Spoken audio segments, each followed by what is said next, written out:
Hello guys, आप सब कैसे हैं? आई होप सब अच्छे होंगे। हमारा चैनल एजुकेशन मीट बाय निधि गुप्ता, जिसमें हम आपको 12th क्लास की मैक्रो इकोनॉमिक्स पढ़ा रहे हैं। आज हमारा चैप्टर है 8 शॉर्ट रन इक्विलिब्रियम आउटपुट। देख लेते हैं इसमें क्या क्या टॉपिक्स हैं। ये लास्ट वाले चैप्टर पर डिपेंड करता है जो हमने किया था last chapter 7 aggregate demand and aggregate supply it's component, उससे रिलेटेड ही चैप्टर है। अगर आपने चैप्टर 7 नहीं देखा तो 8 आपको समझ नहीं आएगा। इसलिए पहले जिन बच्चों ने वो वीडियो नहीं देखी तो चैप्टर 7 की पीछे वीडियोज में जाकर आप वो वीडियो देख सकते हैं। आओ हम नेक्स्ट चैप्टर 8 स्टार्ट करते हैं, शॉर्ट रन इक्विलिब्रियम आउटपुट। इसमें क्या है, इक्विलिब्रियम आउटपुट है, एएस और एडी अप्रोच है, एस इज इक्वल टू में आई अप्रोच है, एंड नेक्स्ट है investment multiplier and its mechanism. पहले आज हम करेंगे एएस और AD approach. According to Keynes economics there is 1-to-1 relationship between output and the employment as technology is assumed to be constant. According output cannot increase when there is a full employment in the economy. इसमें क्या बताया गया है कि जो हमारे last chapter में पढ़ा था aggregate demand and aggregate supply, उसका इक्विलिब्रियम कैसे होता है। एग्रीगेट डिमांड का और एग्रीगेट सप्लाई का इक्विलिब्रियम कैसे होता है। डिमांड में हमने दो उसके कंपोनेंट्स लिए थे, कंजप्शन और इन्वेस्टमेंट, और एग्रीगेट सप्लाई में लिया था हमने कंजम्पशन और सेविंग। दो हमने उनके कंपोनेंट्स लिए थे, उन्हीं पर है रिलेटेड ये। तो इसमें अकॉर्डिंग टू कीनेस, इसमें कीन्स क्या कहते हैं, कीन्स कहते हैं कि 1-to-1 relationship between output and employment. अगर हमारा प्रोडक्शन बढ़ता है, प्रोडक्शन बढ़ेगा तो एम्प्लॉयमेंट बढ़ेगा, एम्प्लॉयमेंट बढ़ेगा तो आउटपुट क्या होगा, बढ़ेगा। मतलब कि ये क्या है, दोनों आपस में रिलेट है। अगर एक बढ़ता है तो दूसरा भी अपने आप बढ़ता है। एम्प्लॉयमेंट, लोगों को रोजगार ज्यादा मिलेगा, प्रोडक्शन बढ़ेगा तो आउटपुट भी क्या होगा, ज्यादा होगा। एंड टेक्नोलॉजी को उन्होंने क्या माना है, कांस्टेंट। टेक्नोलॉजी हमारी क्या रह रही है, चेंज नहीं हो रही, टेक्नोलॉजी को उन्होंने कांस्टेंट माना है। Output can not increase when there is a full employment in the economic. कह रहा है कि जब हमारा इकोनॉमिक में हम किसकी बात कर रहे हैं, मैक्रो इकोनॉमिक की बात कर रहे हैं। मैक्रो इकोनॉमिक्स में हम पूरी इकोनॉमिक को लेकर चलते हैं। फुल एम्प्लॉयमेंट किसी पर्सनल बंदे से नहीं होता, ये related full market, full employment in the economic. जब इकोनॉमिक्स में हमारी अर्थव्यवस्था में पूर्ण रोजगार, फुल एम्प्लॉयमेंट, पूर्ण रोजगार की व्यवस्था होती है तो हम आउटपुट को बढ़ा नहीं सकते।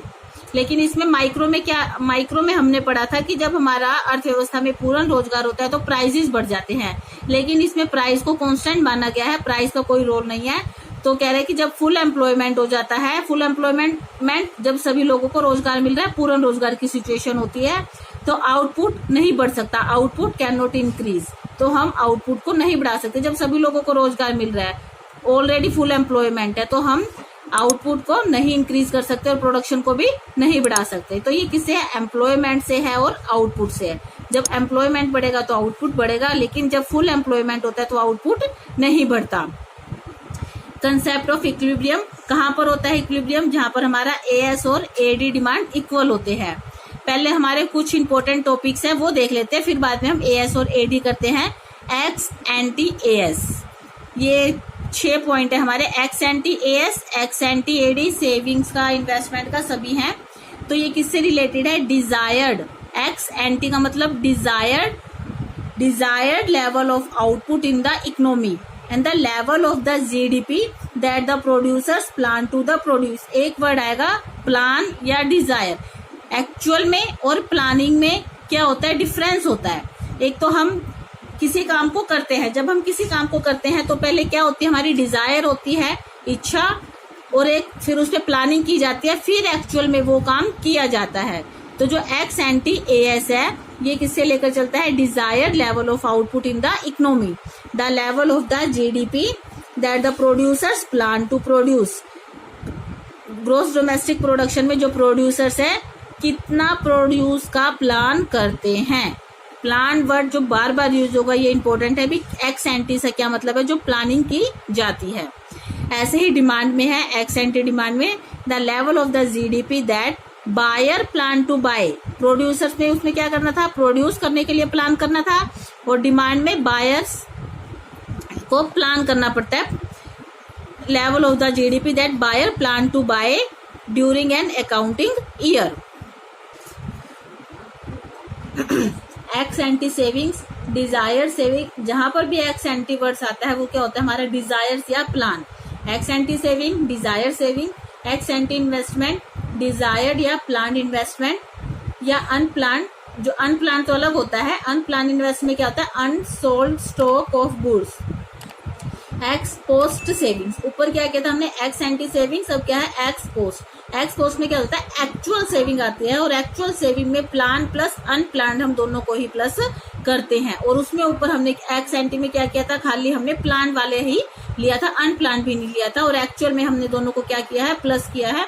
और एक्स पोस्ट इन्वेस्टमेंट में भी है एक्चुअल इन्वेस्टमेंट जो प्लान होती है और जो अनप्लान इन्वेस्टमेंट होती है, इन दोनों को प्लस करके जो निकलता है वो क्या निकलता है हमारा एक्चुअल इन्वेस्टमेंट। अब हम देख लेते हैं इनका इक्विलिब्रियम, एग्रीगेट डिमांड और एग्रीगेट सप्लाई।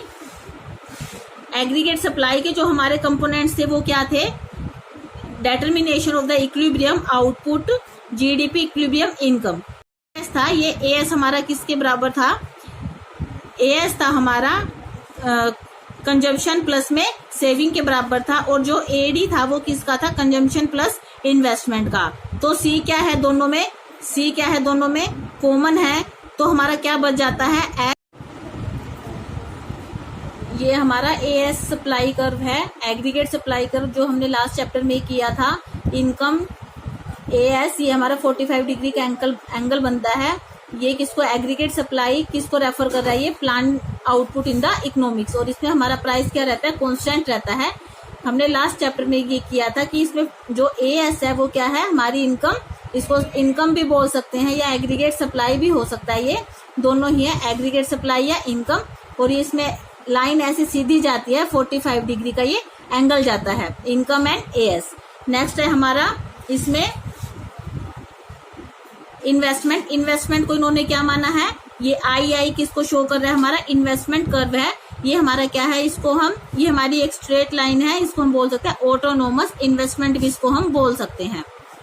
थर्ड है हमारा AD demand curve, AD demand curve जो कि हमने ये बस हमने लास्ट वाले चैप्टर में इन्वेस्टमेंट का इतना रोल नहीं था, एएस और एडी हमने किया था और उसमें कंजम्पशन किया था। कंजम्पशन को हम यहाँ जीरो से स्टार्ट नहीं करते, यहाँ से ऊपर से स्टार्ट करते हैं, क्योंकि हमारी बेसिक नीड्स कुछ ना कुछ तो जरूर रहती है। इसलिए कंजम्पशन फंक्शन क्या होता है, ये हमारा लीनियर होता है। पीछे किया था कि C function is the slope of the line, क्योंकि ये जो ओसी का ये है, ये हमारी किसको शो कर रहा है, बेसिक नीड्स को शो कर रहा है। अब इन तीनों का हम एक कंबाइंड डायग्राम देख लेते हैं। ये हमारा कंबाइंड डायग्राम है, ये हमारा कंबाइंड डायग्राम है जहां पर आपका इक्विलिब्रियम दिखाया गया है। आई ऑटोनोमस इन्वेस्टमेंट, सी कंजम्पशन, और एडी किसको शो करके बनता है, सी प्लस आई को शो करके बनता है। और ये एएस सप्लाई कर्व, अभी पीछे तीनों डायग्राम आपको एक्सप्लेन करे हैं। ई किसको शो कर रहे हैं, जहां पर एएस और एडी दोनों आपस में एक दूसरे को काटते हैं, वो क्या है हमारा ई इक्विलिब्रियम पॉइंट है, नोट ब्रेक इवन। इसको हम ब्रेक इवन पॉइंट नहीं बोलेंगे, क्योंकि ब्रेक इवन पर तो हमारी सेविंग्स क्या होती है, जीरो होती है। This is not a break even point, this is a equilibrium point. ध्यान रखना, इन इक्विलिब्रियम पॉइंट जहां पर हमारी डिमांड और सप्लाई क्या होते हैं, दोनों ही हमारे बराबर होते हैं। ये एक शेड्यूल बनाया गया है, इसे देख लेते हैं। इनकम हमारी 0, 20, 40, 60, 80, 100, 120 और 140 है।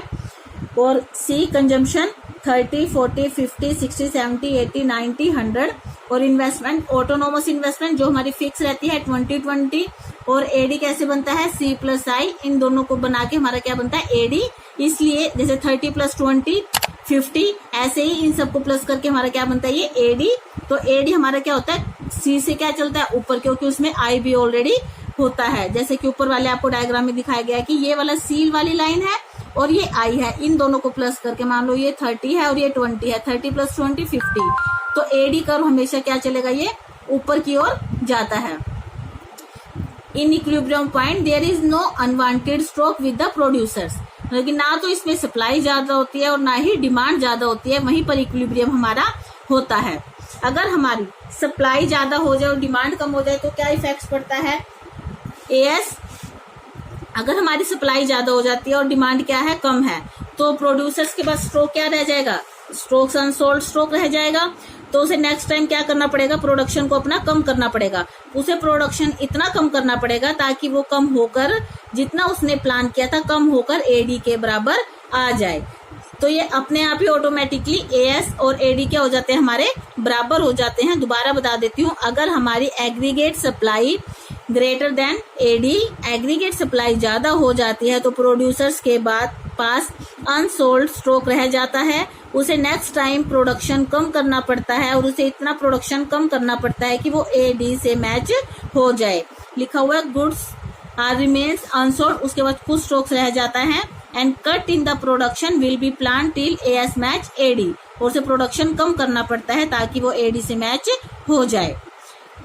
इसमें एक और सिचुएशन हो सकती है क्या, अगर हमारी डिमांड ज्यादा है, अगर हमारी डिमांड ज्यादा है और सप्लाई कम हो जाती है तो अनफुलफिल्ड डिमांड रह जाती है, मतलब कि लोगों की डिमांड तो ज्यादा है और सप्लाई क्या है इसमें कम है, तो प्रोड्यूसर्स को suffer the loss of the unfulfilled demand, तो प्रोड्यूसर्स लोगों की डिमांड को पूरा नहीं कर पा रहे हैं।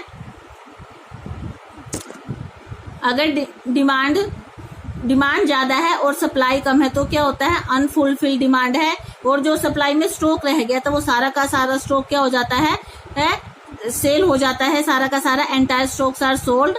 एंड थर्ड पॉइंट क्या है, प्रोड्यूसर्स को ज्यादा प्रोडक्शंस करना पड़ेगा, उसको इतना प्रोडक्शंस करना पड़ेगा जब तक कि डिमांड पूरी ना हो जाए। तो ऐसे ही एग्रीगेट सप्लाई और एग्रीगेट डिमांड दोनों क्या हो जाते हैं, बराबर हो जाते हैं। आई होप आपको ये एग्रीगेट सप्लाई और एग्रीगेट डिमांड वाला टॉपिक क्लियर हो गया होगा। अगर आपको डाउट्स हो तो आप कमेंट्स करके पूछ सकते हैं। अगर आपको वीडियो पसंद आए तो लाइक शेयर और सब्सक्राइब जरूर करें। Thanks for watching.